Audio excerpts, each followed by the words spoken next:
Bharatiya Janata party के वरिष्ठ नेता अहलुवालिया जी, बंगाल भारतीय जनता पार्टी के वरिष्ठ नेता श्री मुकुल रॉय जी, भारतीय जनता पार्टी के राष्ट्रीय सचिव श्री राहुल सिन्हा जी, स्वपन दास गुप्ता जी, श्री अरविंद मेनन जी और इस वर्चुअल रैली में टेक्नोलॉजी के माध्यम से मेरे साथ जुड़े हुए करोड़ों देश और विदेश के बंगाल के नागरिक और भारतीय जनता पार्टी को मैं प्रणाम कर कार्यकर्ताओं को मैं प्रणाम कर मेरी बात की शुरुआत करना चाहता हूं।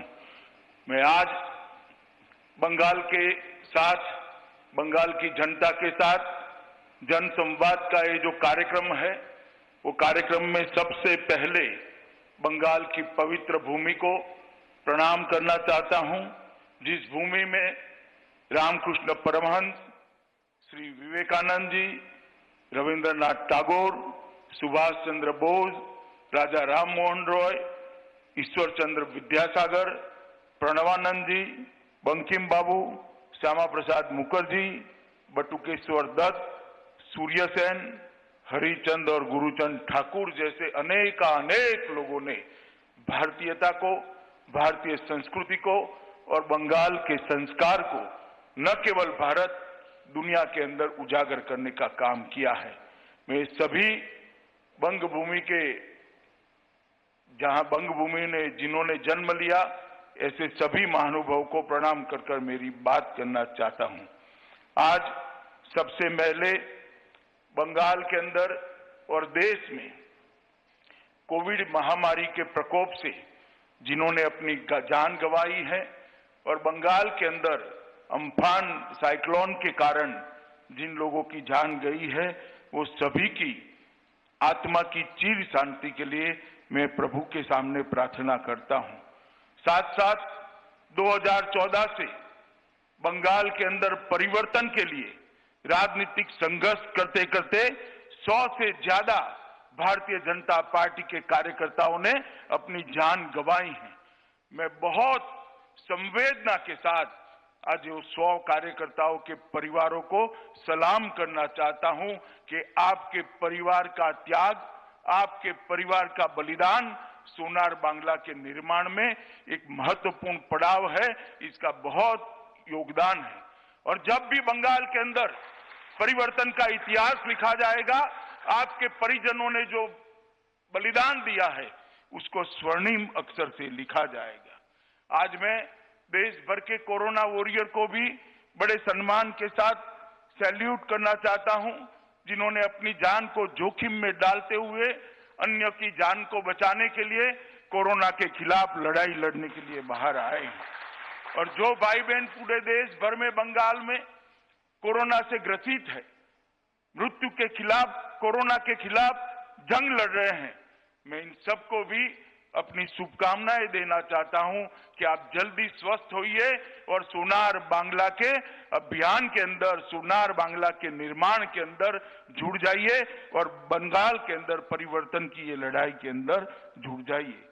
मैं आज इस वर्चुअल रैली की कल्पना के लिए भारतीय जनता पार्टी के राष्ट्रीय अध्यक्ष और देश के प्रधानमंत्री मोदी जी दोनों को बहुत बहुत साधुवाद देना चाहता हूं, क्योंकि कोरोना की महामारी के समय जब सोशल डिस्टेंसिंग रखकर बात करनी होती है, उस वक्त टेक्नोलॉजी के माध्यम से जनसंपर्क और जनसंवाद का जो रास्ता नड्डा जी ने ढूंढा है, मुझे पूरा भरोसा है कि कोरोना महामारी भी भारतीय जनता पार्टी की संगठन की यात्रा को रोक नहीं पाएगी। देश में 75 से ज्यादा वर्चुअल रैली के माध्यम से देश भर की जनता और देश भर के कार्यकर्ताओं का जो संपर्क करने का हमने अभियान चलाया है, वो अभियान जरूर आने वाले दिनों में अपनी असर दिखेगा। मैं बंगाल की जनता को विशेषकर धन्यवाद करना चाहता हूं, क्योंकि आज ये वर्चुअल संवाद, जनसंवाद, बंगाल की जनता के साथ जनसंवाद जो है, मोदी जी की सरकार के 1 साल की समाप्ति के लिए है। मैं बंगाल की जनता को ये कहना चाहता हूं कि भले भारतीय जनता पार्टी को 303 सीटें देश भर से मिली है, मगर मेरे जैसे कार्यकर्ता के लिए सबसे महत्वपूर्ण सीटें हैं बंगाल की 18 सीटों पर भारतीय जनता पार्टी का विजय।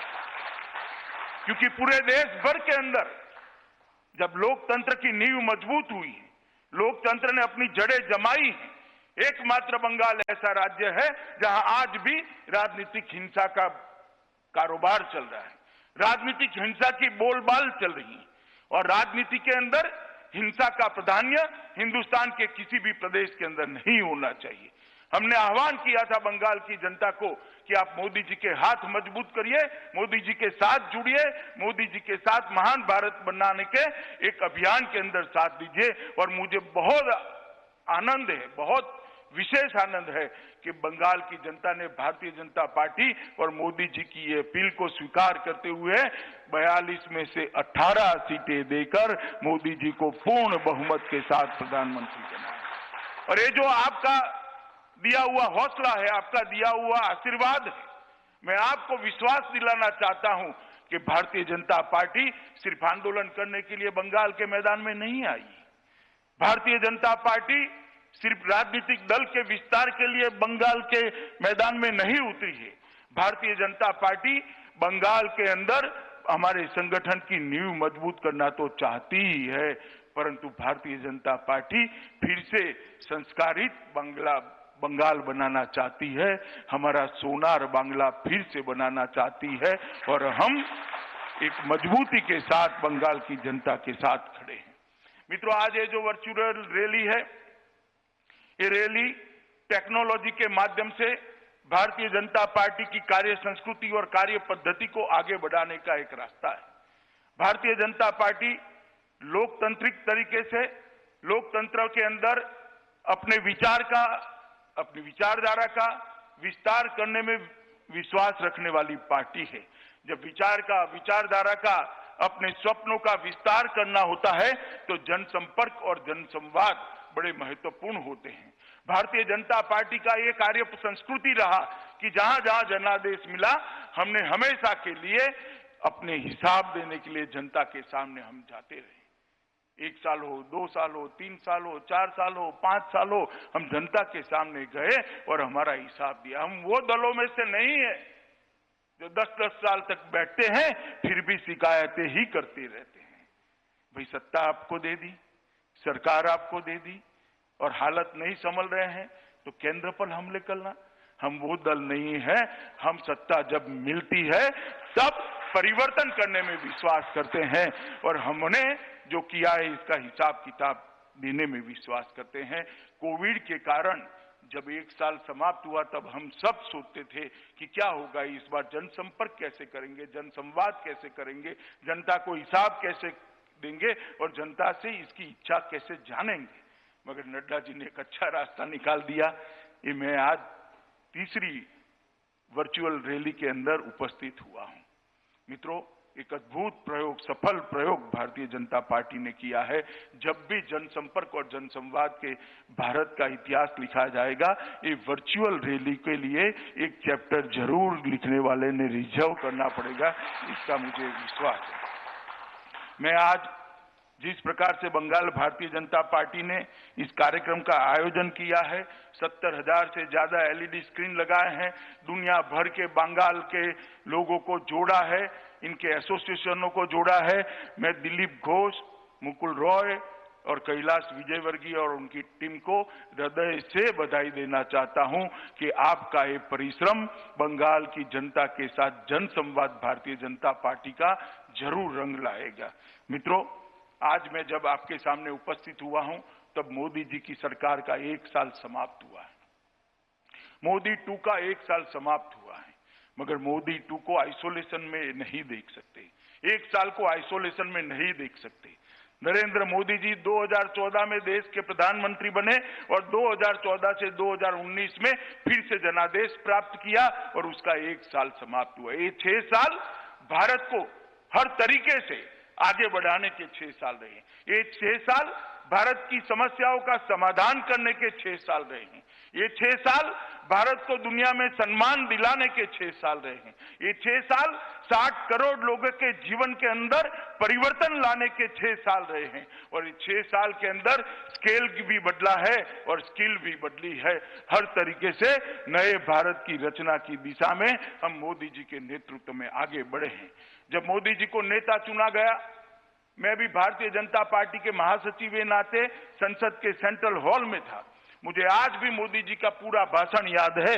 उन्होंने भाषण की शुरुआत में ही कहा था कि भारतीय जनता पार्टी की सरकार, ये मेरी सरकार जो ऐतिहासिक जनादेश लेकर आई है, वो गरीबों की सरकार होगी, दलितों की सरकार होगी, आदिवासियों की सरकार होगी, पिछड़ों की सरकार होगी।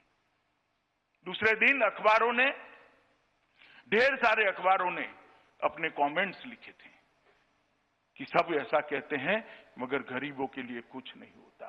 मैं सबको आज कहना चाहता हूं, 6 साल हो गए, पीछे मुड़कर देखिए, 60 करोड़ गरीबों के जीवन में किस प्रकार से परिवर्तन लाने का काम ये भारतीय जनता पार्टी की सरकार ने किया है। मित्रों, मैं आपको बताना चाहता हूं कि मोदी जी ने सबसे पहले 60 करोड़ गरीबों के घर में, जिनके पूरे परिवार के पास बैंक अकाउंट नहीं था, उसके घर में बैंक अकाउंट पहुंचाने का काम किया और ये जनधन योजना के माध्यम से बैंक अकाउंट पहुंचाया। 31 करोड़ बैंक अकाउंट खोले गए। जब 31 करोड़ बैंक अकाउंट खोले गए, बहुत सारे नेताओं की टिप्पणियां मुझे याद है, राहुल बाबा की भी टिप्पणियां याद है। बैंक अकाउंट खोलकर करोगे क्या, अंदर रखोगे क्या? राहुल बाबा, जिसकी दृष्टि वक्र होती है उसको वक्र ही दिखाई पड़ता है। मैं सिर्फ आगे की बात नहीं करता, कोरोना के वक्त मोदी जी ने जो राहत भेजी है वो ही कहना चाहता हूं। 51 करोड़ लोगों के बैंक अकाउंट के अंदर 53 करोड़ों रुपया मोदी जी ने सीधा डीबीटी के माध्यम से पहुंचाने का काम किया है। मित्रों, ये पैसा अगर अकाउंट न होता तो किस तरह से पहुंचा? हर घर में जनधन अकाउंट खोला। 50 करोड़ भारतीयों के जीवन के अंदर स्वास्थ्य की सुविधाएं नहीं थी। 50 करोड़ भारतीयों के लिए अगर बीमारी आ जाती है तो ईश्वर ही मालिक होता था।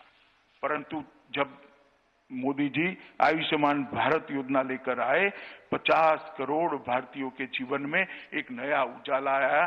5 लाख रुपए तक का स्वास्थ्य का पूरा खर्चा आज नरेंद्र मोदी सरकार उठा रही है। और मुझे कहते हुए आनंद है, 3 साल से कम समय के अंदर लगभग 1 करोड़ भारतीयों ने अपने ऑपरेशन इस योजना के माध्यम से सफलतापूर्वक कराया है और एक भी पैसे का खर्चा उनको नहीं लगा है। ये बंगाल के सारे कार्यकर्ता ताली बजा रहे हैं, खुशी व्यक्त कर रहे हैं, मगर बंगाल को इसका फायदा नहीं मिलता है क्योंकि मोदी जी लोकप्रिय न हो जाए इसके डर से ममता दीदी आयुष्मान भारत योजना को बंगाल की धरती पर उतारना नहीं चाहती। मैं पूछना चाहता हूं ममता दीदी से, क्या बंगाल के गरीब का अधिकार नहीं है? क्या बंगाल के गरीब को अपने बूढ़े बाप का छोटे बच्चे की इलाज कराने का अधिकार नहीं है? आयुष्मान भारत योजना से बंगाली क्यों विमुख है? आपकी राजनीति करने के लिए बहुत सारे मैदान है ममता जी, कोई मैदान आप तय कर दो, कर लेंगे 2-2 हाथ। गरीबों के अधिकार को आप क्यों रोक कर बैठे? और मैं आज बंगाल की जनता को कहना चाहता हूं, ये सरकार बंगाल के गरीबों के अधिकार को रोक कर बैठी। हम किसानों को पैसा भेजना चाहते हैं, किसानों की सूची नहीं मिलती।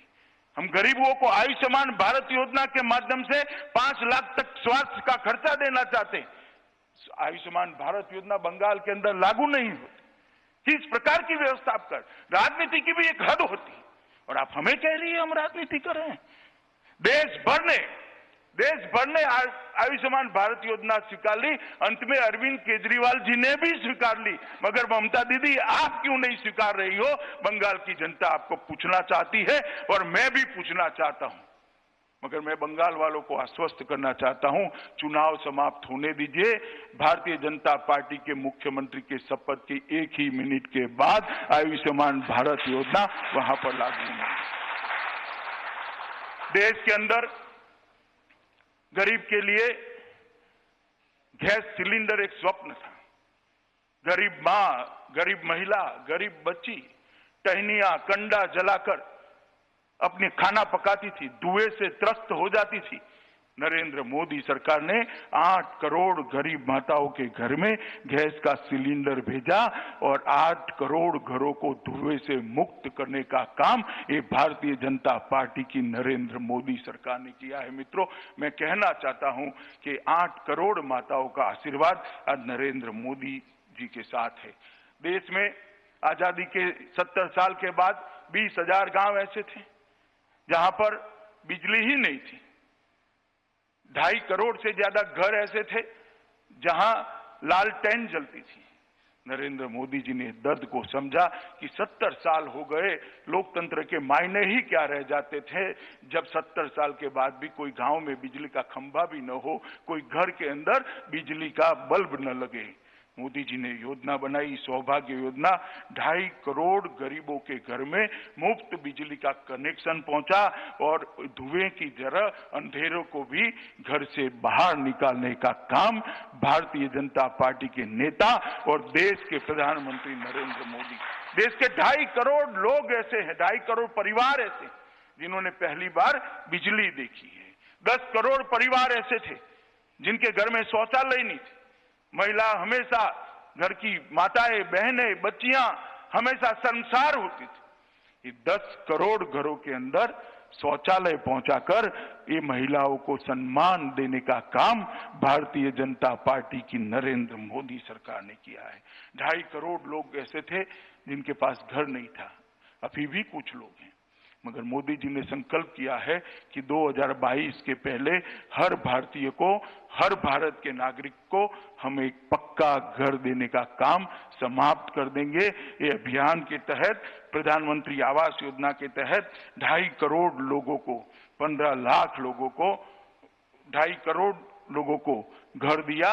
बंगाल के अंदर 15 लाख लोगों को घर दिया। बंगाल के अंदर 82 लाख लोगों को उज्ज्वला का कनेक्शन दिया। 7.5 लाख लोगों को बंगाल के अंदर बिजली दी और 3.5 करोड़ लोगों के बैंक अकाउंट खोले गए हैं। ममता जी, हमारा आप हिसाब मांगती हो, मैं तो हिसाब लेकर आया हूं। आप कल जरा एक प्रेस कॉन्फ्रेंस कर आपके 10 साल का हिसाब दीजिएगा और ध्यान से दीजिएगा, कहीं बम धमाकों की संख्या मत बता दीजिएगा, बंद फैक्ट्रियों की संख्या मत बता दीजिएगा, भाजपा के मार दिए कार्यकर्ताओं की संख्या मत बता दीजिएगा। हिसाब लाना है तो विकास का लेकर आइए। ममता दी, मैं आपको कहता हूं, कल आप हिसाब लेकर आइए। भारत का गौरव मोदी जी ने दुनिया के अंदर बढ़ाने का काम किया। एक साथ 100 से ज्यादा उपग्रह छोड़ने वाला दुनिया में सर्वप्रथम राष्ट्र भारत बना। जीएसटी, इतने बड़े लोकतंत्र के अंदर 130 करोड़ की जनसंख्या और इतने बड़े आकार के अंदर 30 से ज्यादा राज्यों के यूनिट के अंदर जीएसटी को सर्वसहमति के साथ लगाकर दुनिया का सबसे बड़ा बिक्री कर सुधार भारतीय जनता पार्टी की नरेंद्र मोदी सरकार ने किया। मित्रों, एक जमाना था जब यूपीए की सरकार यहां पर चलती थी और यूपीए की सरकार चलती थी तब पाकिस्तान से हर रोज आतंकवादी घुसते थे, हमारे जवानों के सर काट कर ले जाते थे। दिल्ली के दरबार में कोई उफ तक नहीं करता था, माथे पर जूं नहीं रहती थी। आप लोगों ने नरेंद्र मोदी जी को 2014 में अधिकार दिया, भारतीय जनता पार्टी की सरकार बनी। उरी और पुलवामा में आतंकवादियों ने हमला किया, मगर इस बार स्थिति बदल गई थी। प्रधानमंत्री नरेंद्र मोदी थे, भारतीय जनता पार्टी की सरकार थी। कुछ ही दिनों में सर्जिकल स्ट्राइक और एयर स्ट्राइक कर पाकिस्तान के घर में घुसकर अपने जवानों के खून का बदला लेकर अपने नर बांकुरे, वीर बांकुरे वापिस और दुनिया भर के अंदर एक संदेश भेजा कि भारत के जवानों का खून सस्ता नहीं है। अगर कोई हमारे जवानों के साथ छेड़खानी करेगा तो उसको परिणाम भुगतने पड़ेंगे। और मित्रों, इससे एक आतंकवाद के खिलाफ जीरो टॉलरेंस का संदेश गया है। और दूसरा टर्म शुरू होते ही 70 साल से कई मुद्दे ऐसे थे जिनको कोई छूने की हिम्मत नहीं करता था। वो मुद्दे देश की एकता और अखंडितता के साथ जुड़े थे, देश की सुरक्षा के साथ जुड़े थे। देश का हर नागरिक और बंगाल का तो हर नागरिक विशेषकर चाहता था कि कश्मीर के अंदर धारा 370 और 35A को हटा दिया जाए, क्योंकि बंगाल के ही नेता थे, बंगाल के ही सुपुत्र थे श्यामा प्रसाद मुखर्जी, जिन्होंने अपने जीवन का बलिदान कश्मीर में 370 के आंदोलन के लिए कश्मीर की भूमि पर दिया। और हम भारतीय जनता पार्टी के कार्यकर्ताओं के लिए गौरव है कि हमारी पार्टी के पहले राष्ट्रीय अध्यक्ष ने कश्मीर के लिए कश्मीर की भूमि पर बलिदान दिया था। और मैं तो जब से कार्यकर्ता बना 14 साल की उम्र से, तब से नारे लगाते थे हम लोग कि जहां हुए बलिदान मुखर्जी वो कश्मीर हमारा है। मगर एक कसक रह जाती थी, दिल में एक दर्द रह जाता था कि धारा 370 और 35 है, तब तक कश्मीर हमारा नहीं है। और मित्रों, मोदी जी ने अगस्त महीने में 2019 में संसद के अंदर बिल पारित कराया और धारा 370 और 35A को उखाड़ कर फेंक दिया और आज कश्मीर भारत माता का मुकुट बनी बना।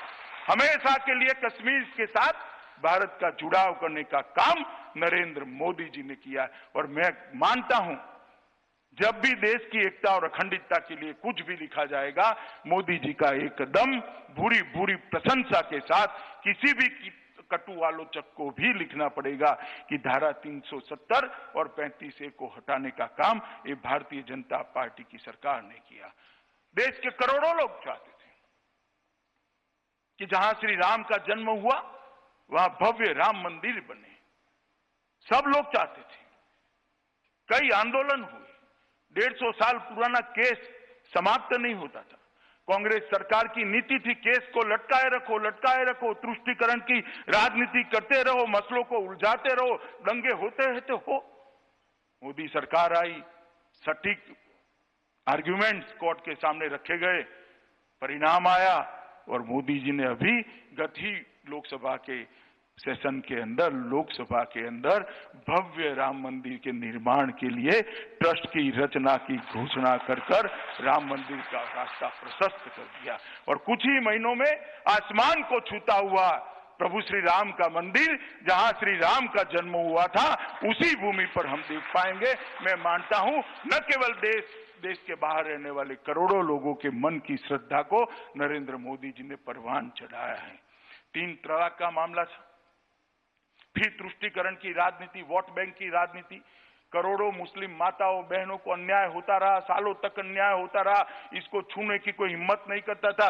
सुप्रीम कोर्ट का आदेश आया था शाहबानू के केस में, कांग्रेस सरकार ने आदेश को पलटा, कानून लाए और ट्रिपल तलाक को चालू रखा।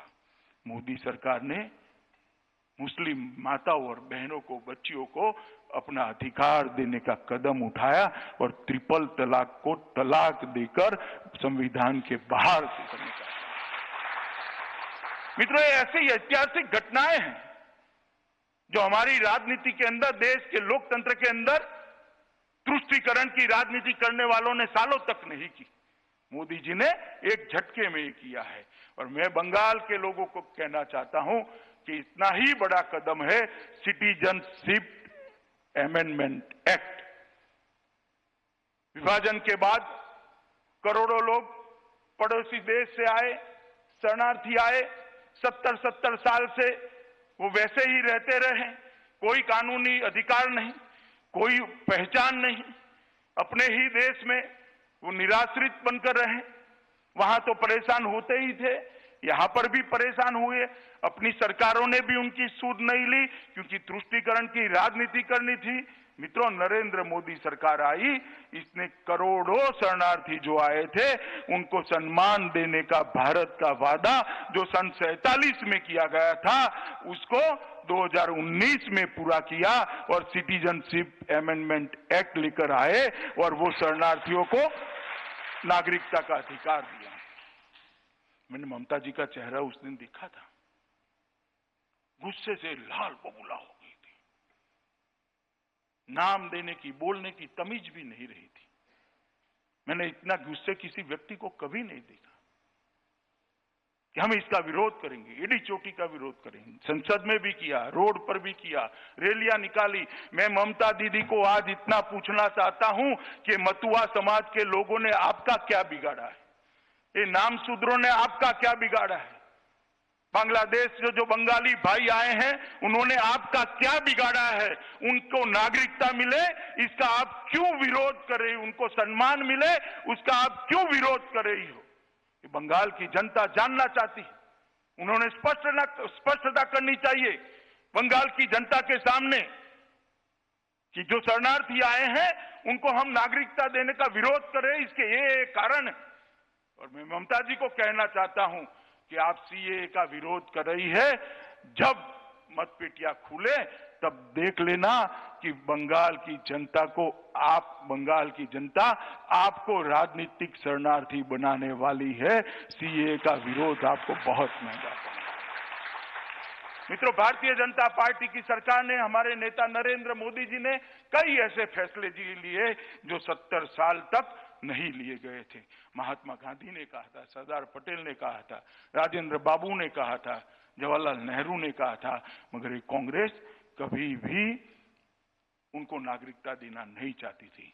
हमने मित्रों 60 करोड़ गरीबों को आवास, बिजली, शौचालय, सिलेंडर, बैंक खाते देने के साथ साथ अब एक ही कमी रह गई थी कि उनको शुद्ध पीने का पानी नहीं मिलता था। मैं गुजरात से आता हूं। पहले 80 के दशक में गुजरात के कई क्षेत्रों में फ्लोराइड हुआ करता था। आज तो नहीं है। जल संचय अभियान मोदी जी ने चलाया और गुजरात के अंदर फ्लोराइड निकल गया है। परंतु उस वक्त मैंने देखा था कई युवा 25 साल की उम्र में उनके बाल सफेद हो जाते थे, उनकी हड्डियां टेढ़ी हो जाती थी। ये फ्लोराइड का असर उनको अकाल वृद्धत्व देता था। और देश के 25 करोड़ लोगों को शुद्ध पीने का पानी आज भी भाग्य में नहीं है। नरेंद्र मोदी सरकार ने 2019 में सरकार बनने के बाद सबसे पहला काम किया, जल शक्ति मंत्रालय का गठन किया और जल शक्ति मंत्रालय के माध्यम से देश के 25 करोड़ लोगों को शुद्ध पीने का पानी पहुंचाने का संकल्प किया। और मैं बताना चाहता हूं, सबसे ज्यादा लोग बंगाल का इसको फायदा होने वाला है। मित्रों, हमने दूसरा काम किया, प्रधानमंत्री किसान सम्मान निधि। राहुल बाबा जब चुनाव में घूमते थे, किसानों का ऋण माफ करो, किसानों का ऋण माफ करो। लोक लुभावन वादे करने में कांग्रेस का कोई स्पर्धा में जीत ही नहीं सकता।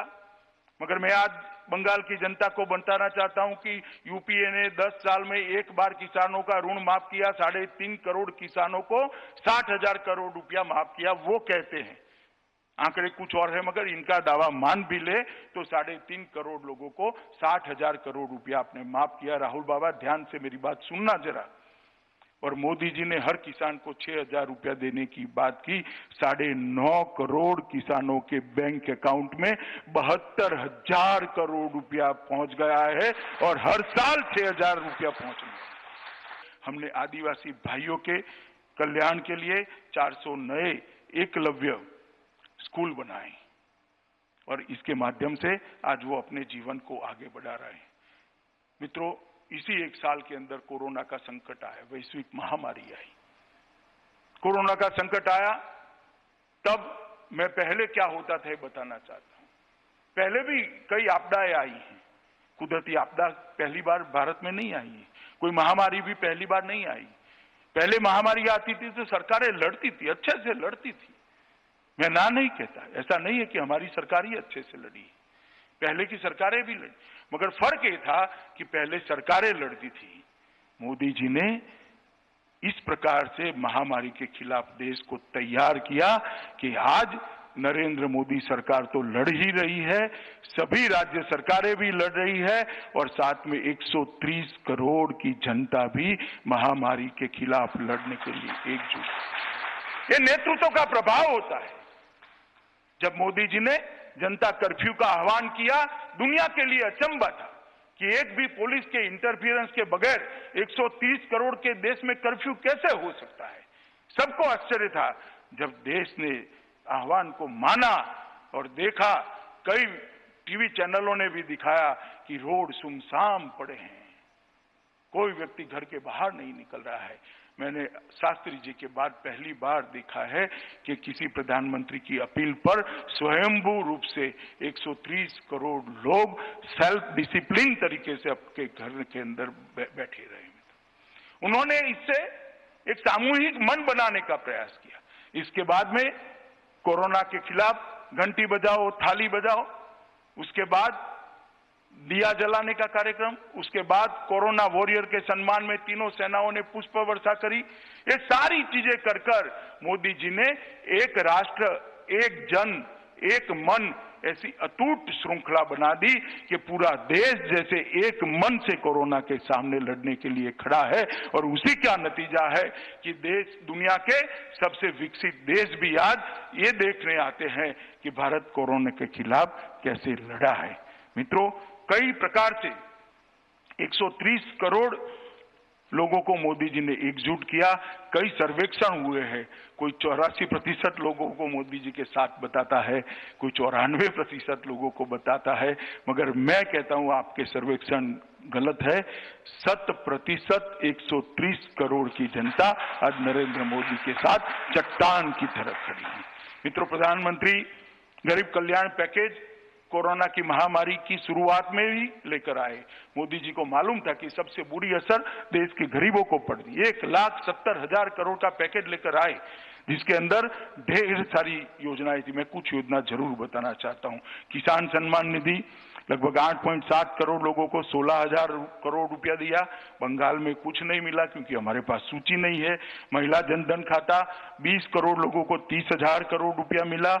और बंगाल के अंदर 1.92 करोड़ लोगों को 2885 करोड़ रुपया मिला। सामाजिक सुरक्षा का पेंशन 3 करोड़ लोगों को 3,000 करोड़ रुपया मिला। बंगाल में 21 लाख लोगों को 213 करोड़ रुपया मिला। कंस्ट्रक्शन वर्कर्स 2.3 करोड़ को 4,300 करोड़ मिला। बंगाल में 30 लाख लोगों को 300 करोड़ रुपया मिला। उज्ज्वला योजना 8.19 करोड़ लोगों को 13,000 करोड़ के गैस के सिलेंडर फ्री दिए गए। बंगाल के अंदर 1.13 करोड़ की दो दिए हैं, इसलिए 1.13 करोड़ लोगों को 1100 करोड़ के गैस के सिलेंडर दिए गए। बंगाल की जनता के 3.5 करोड़ लोगों को 3556 करोड़ का सीधी मदद नरेंद्र मोदी जी के द्वारा हर घर में पहुंचाने का काम एक गरीब कल्याण है। और मैं ममता जी को आज भी कहता हूं कि किसानों की सूची भेज दीजिए। हम किसानों को 6,000 रुपया देना चाहते हैं। आप काहे को रोड़ा बनी हो? ये योजना में बंगाल के खाते में 0 आता है। एक बार सूची भेज दीजिए, कृपया सूची भेज दीजिए, हम तुरंत ही पैसा ट्रांसफर करेंगे। और बंगाल पीडीएस के माध्यम से बंगाल के लगभग 60.68 करोड़ लाभार्थियों को 3.84 लाख मैट्रिक टन अनाज दिया, जिसकी वैल्यू लगभग 8,000 करोड़ रुपया होती। इस प्रकार से 11,000 करोड़ रुपया बंगाल के लोगों को सीधा दिया। सरकार को जो सहायता दी है वो अलग है। 11,000 करोड़ रुपया बंगाल की जनता के घर में सीधा पहुंचाने का काम ये भारतीय जनता पार्टी की सरकार ने किया है। और ममता जी पॉलिटिकल तंज कसती है। हम ठीक नहीं चला रहे तो आकर संभाल लीजिए। भाई, हमसे तो जो बन पड़ता था वो करा। 11,000 करोड़ रुपया हमने सीधा बंगाल की जनता के खाते में भेजा है। और बंगाल सरकार को भी जो देना निकलता था वो निकल रहा है। हमने कोई पक्षपात नहीं किया। मगर आप हमें कह रही है ममता जी की भाजपा वाले संभाल ले, तो मैं आपको कहना चाहता हूं कि बंगाल की जनता आपकी इच्छा बहुत जल्द पूरा करने वाली है। चुनाव के अंदर बंगाल में भारतीय जनता पार्टी की सरकार बनने वाली है। मित्रों, प्रवासी मजदूरों की भी मैं बात करना चाहता हूं। देश भर से प्रवासी मजदूरों का तांता अपने राज्यों में जाने के लिए लगा। देश भर में हमने लगभग 4300 ट्रेनों के माध्यम से 1.25 करोड़ लोगों को, कई बसों के माध्यम से 1.25 करोड़ से ज्यादा लोगों को अपने घर में पहुंचाया। उनको खाना दिया, पानी की बोतल दी। राज्य सरकारों ने रेलवे स्टेशन पर जाने के लिए एसटियां दी। राज्य सरकारों ने उनके कैंप लगाए। जब तक ट्रेन की व्यवस्था नहीं हुई, तब तक शुरू नहीं की, तब तक भोजन कराने की व्यवस्था भी राज्य सरकारों ने की। इसके लिए 11,000 करोड़ रुपया भारत सरकार ने राज्य सरकारों को भी दिया।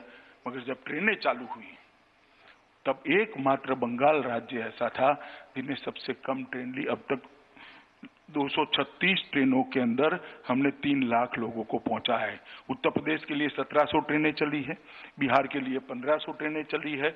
और मुझे ताज्जुब तो तब हुआ जब ममता जी ने ये प्रवासी मजदूर जो अपने माँ बाप और पत्नी और बच्चों को मिलने आ रहे थे, कोरोना संकट में अपने परिवार के साथ रहना चाहते थे, उनकी ट्रेनों को कोरोना एक्सप्रेस नाम दिया। हमने उसको श्रमिक ट्रेन नाम दिया। ममता दीदी ने कोरोना एक्सप्रेस कहा। ममता दीदी, एक कोरोना एक्सप्रेस आपने जो कहा है, बंगाली श्रमिकों का, बंगाली मजदूरों का जो अपमान किया है, एक कोरोना एक्सप्रेस ही आपको बंगाल के बाहर एग्जिट करने का एक गेटवे बन जाएगी।